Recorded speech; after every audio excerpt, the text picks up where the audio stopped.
Foxborough, and they came to play, and it was a 59-0 game, which was ridiculous. And Tom Brady threw 5 touchdown passes in a single quarter that game.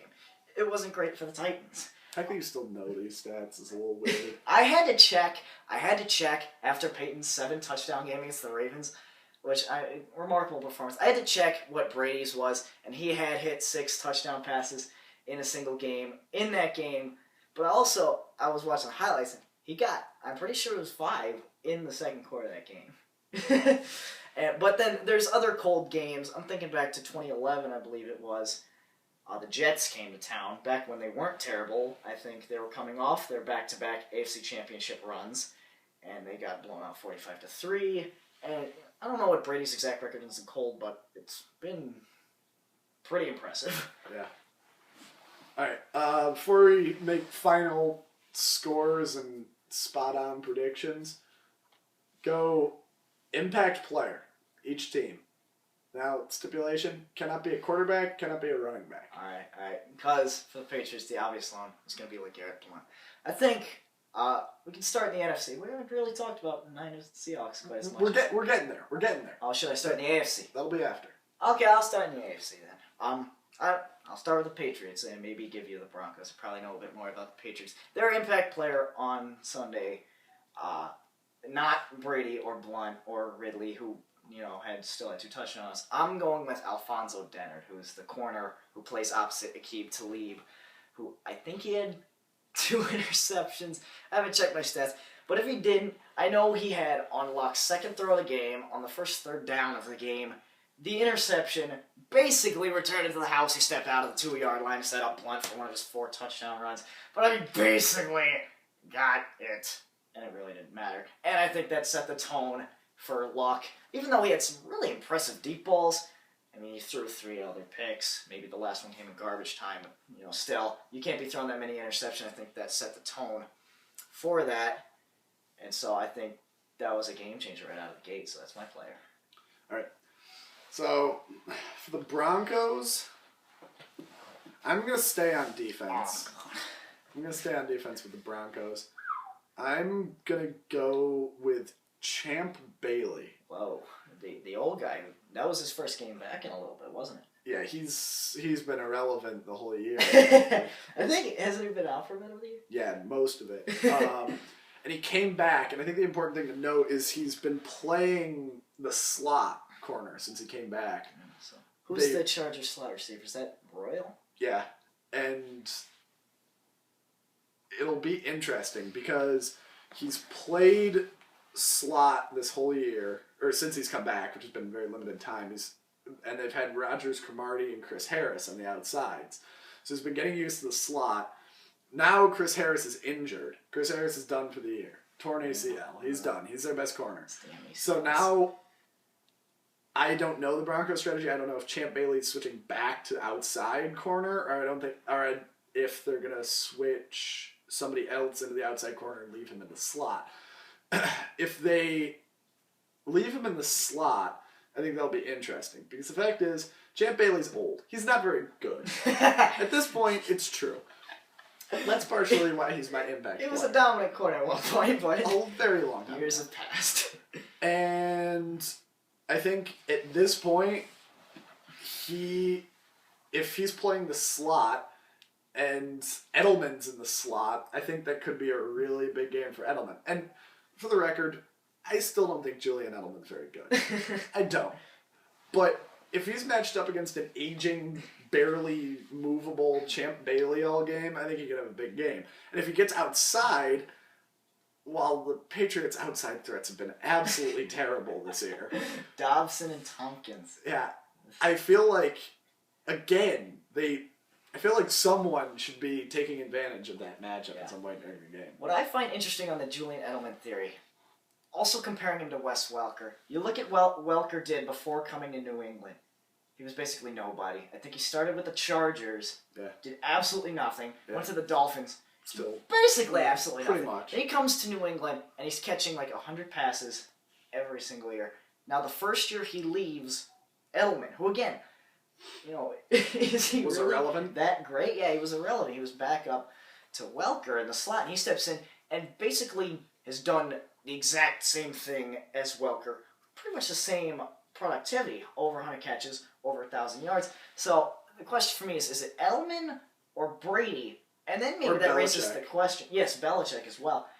With Welker, if he goes back to a team that like doesn't utilize him, or maybe doesn't have the quarterback that's gonna, like Brady or Manning, it's pretty fortunate to be able to go from one to the other. Is he gonna be as good? You know, maybe Brady has made Edelman like he made Welker. The other question is Wes Welker going to survive season? Yeah, 2 concussions in how long? Like 3 weeks, I think. But it's all right. He's cleared to play. Yeah. He's got his giant helmet on, you know. It looks like he's going to orbit into space. All right, final predictions for that game. I'll start. Okay. No, I wasn't even going to say anything about a defensive battle. It's not going to be a defensive battle. Between the Broncos and Patriots? No. Wow, that would be a balls-to-the-wall prediction, if you will. I'm going Denver 38, New England 31. Also, separated by a single touchdown. Not bad. For this game, I don't think both teams are going to crack 30. You talk about the Denver Broncos every single damn week. This is going to be a shootout. This could really be an offensive battle here. Of course it is. It's the greatest offense in history and a shit defense. Of course it's going to be a lot of offense. If we talk about some of the teams they've gone up against, besides like the Cowboys, which is like, you know, was 100 points scored in that game, I don't know. They haven't lit up some of these games which people are projecting to be shootouts. They didn't break 30 against the Chargers. Only 4 times they've gone over 30 points. All 3 of those times against the Chargers. Twice or 3 times they didn't break it against the Chargers. They did break it against New England, but I remember some of these games, I think Denver and Philly, people were really hyping up this offensive shootout, and it wasn't quite that. So I'm gonna say Broncos sneak over. I'm gonna give them 34, Patriots 29. 29. I don't know how they get there, but I give it to them. All right. So we're in agreement that I'm not happy about it, but again, suppose I have to put my mother's life on one of these 2 teams. I'm going to go with Denver. They just have a more complete team. All right, other side now. 49ers, Seahawks. Are we talking impact players here? 6 o'clock game, I think. Yeah. Did you see any of the interesting names for Colin Kaepernick's mocking of Cam Newton? I thought some of them were pretty funny. I liked...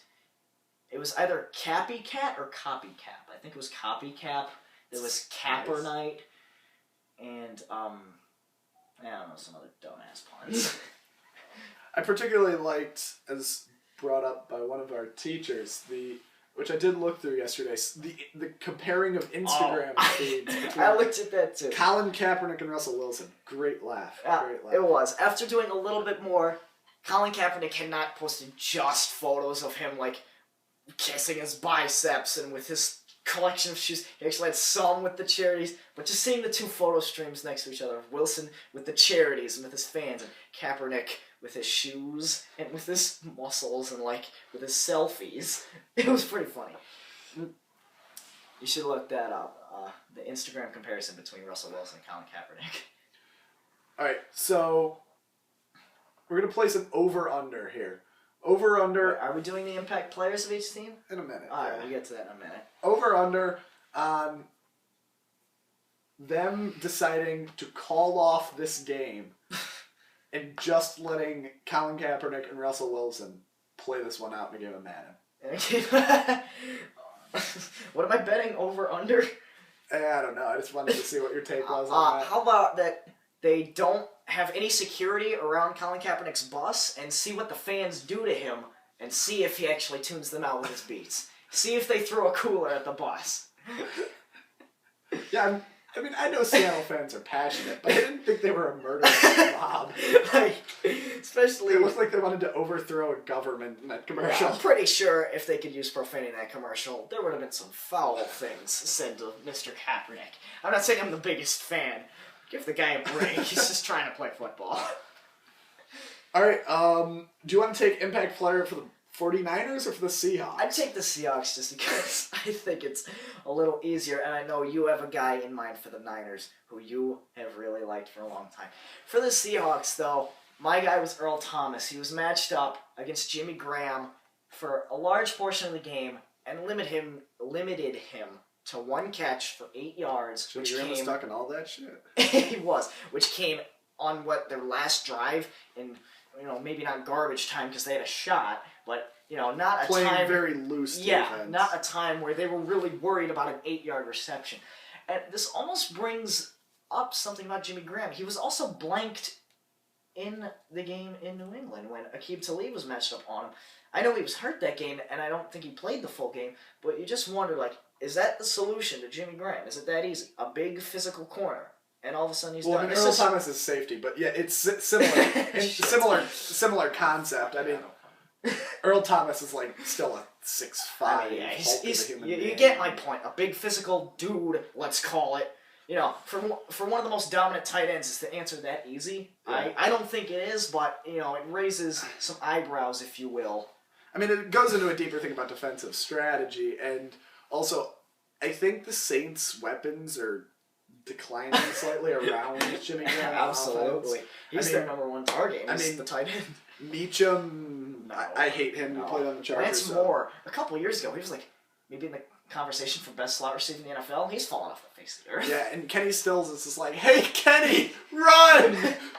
Maybe we'll throw you a Marcus ball. Colston will take a nap for 3 weeks. Maybe once a month, once every 5 weeks, show up, catch 100 yards at a touchdown, but he's not the most consistent guy. Their weapons have no doubt declined. They had in the past run this offense where they didn't necessarily have a star, not even really a true number one wide receiver, but just lots of talent who could do different things in the slot and outside in the deep ball.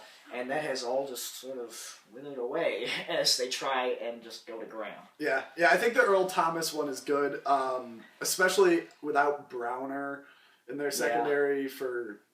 He's going for the year, one right? of many people to take drugs on that team, which is an entirely different issue. But I think that the Earl Thomas thing makes sense, and especially because of who the 49ers have at tight end, Vernon Davis, who's quite possibly the second best tight end in the league behind Jimmy Graham. Yeah, I mean, Gronkowski obviously raised the question, can he stay healthy for more than 4 weeks? If not, he's got to be the top 1 or 2, but Davis is up there. He's fast as hell, he's big as hell. Yeah. So, I think Earl Thomas, again, that man just wants to go out and hit people very, very hard. They all do.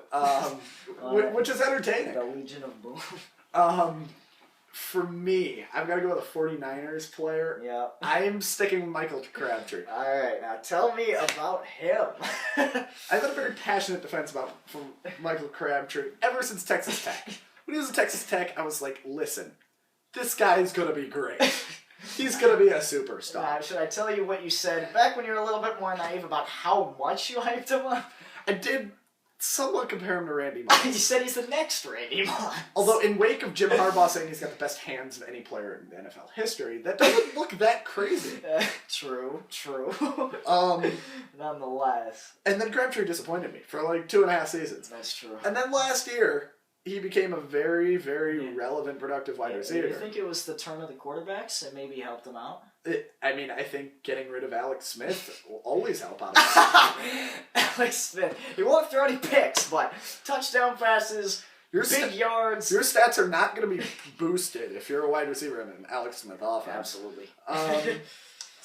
And then we hit the playoffs this year. Crabtree was finally healthy. He was a Percy Harvin type. He was in and out of injured reserve all year. He played 1 week. And then he got healthy. He got to the playoffs. That rat bastard was on that physically unable to perform list, which means after 6 weeks you're eligible to come back. And one deep fantasy league I was playing in, there was no one available. I was like, I'm going to get him. I'm going to have a dominant receiver. He never came back until the postseason. And then in the first week of the postseason against the Packers, he just torched their defense just over and over and over. It was this is the impact player that the 49ers and every other NFL team thought they were getting out of Michael Crabtree when he came out of college. And then, what does he do? He goes into the next game against Carolina, who admittedly has a really good defense, and just gets completely blanketed. Now, other 49ers receivers were arguing that opened up the game for them. Yeah, I think Bolden had a huge touchdown. But I think it'll be interesting if one of those two things occurs. If either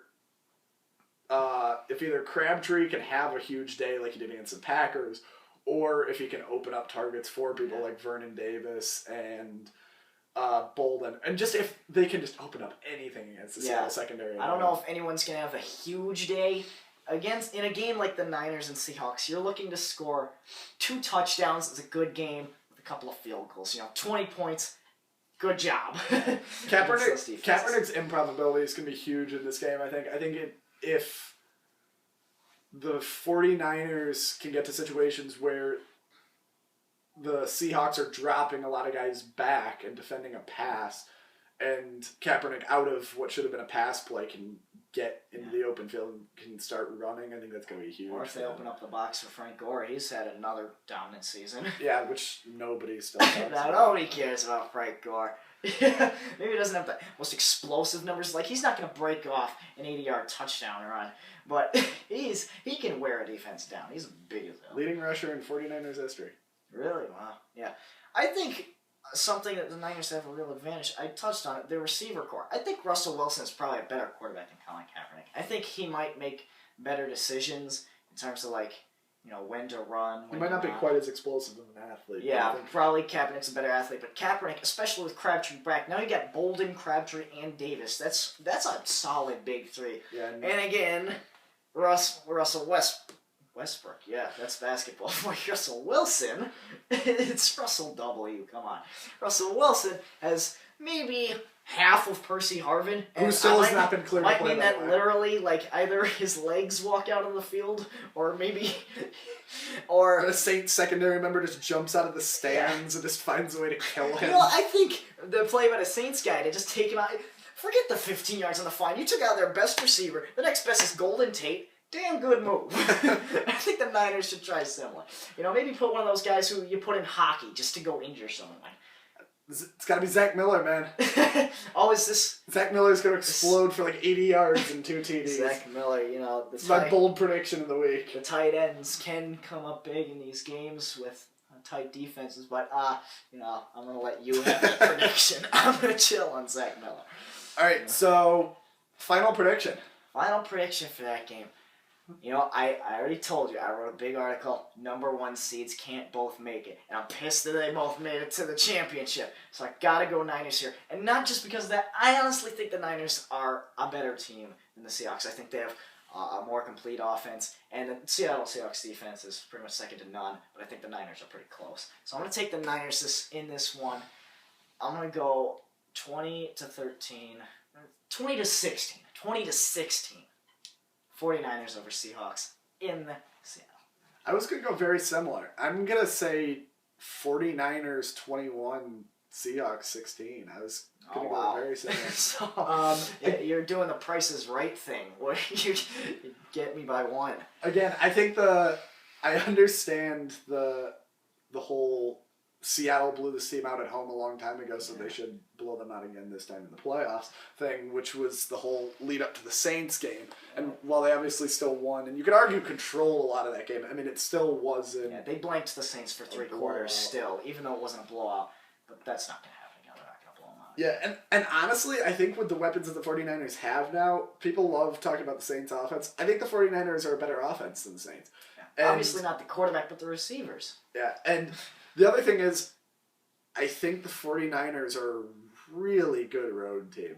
I mean, they've shown it on the road. All they've done the past 2 years is win postseason games on the road. That's all they've done. They've made a Super Bowl and an NFC Championship game, and it's all been on the road. I can't really recall 3 years ago, but they did make it to the NFC Championship. This is their 3rd consecutive year, and if not for maybe Kyle Williams, sorry to call you out again, this could potentially be... 3rd straight Super Bowl. Yeah, 3 straight Super Bowls. This potentially 2 straight Super Bowl appearances. So Broncos Niners Super Bowl. That's what I'm going with. That obviously I'll hope for the Patriots. Go kick their ass. But any matchup at this point, you got 2 great offenses on one side, 2 great defenses on one side, and they're gonna meet in the Super Bowl. You really can't have a bad Super Bowl in this one. Yeah, again, I think it's been a really good setup. I mean, you can't necessarily argue with probably the 4 best teams left remaining. Yeah, so probably. Again, if you say the Patriots are the worst of them, what team deserves it over them, and honestly, I'm not thinking of a team. Yeah. So it should be an entertaining week. I'm looking forward to it. There's an OC trip, but I'm not going to because I'm watching football. So I think that's it for us. Yeah. I'm Owen Gaby. I'm Nolan Henry. Hopefully by next week we'll have come up with a better name for this thing, and the Browns could have a head coach. Potentially. If the Patriots get out, we'll see what they do with McDaniels or something. All right. I hope to God that recorded. Watch the record button not have been on. No, it's on. Okay. It lasted a while. How much?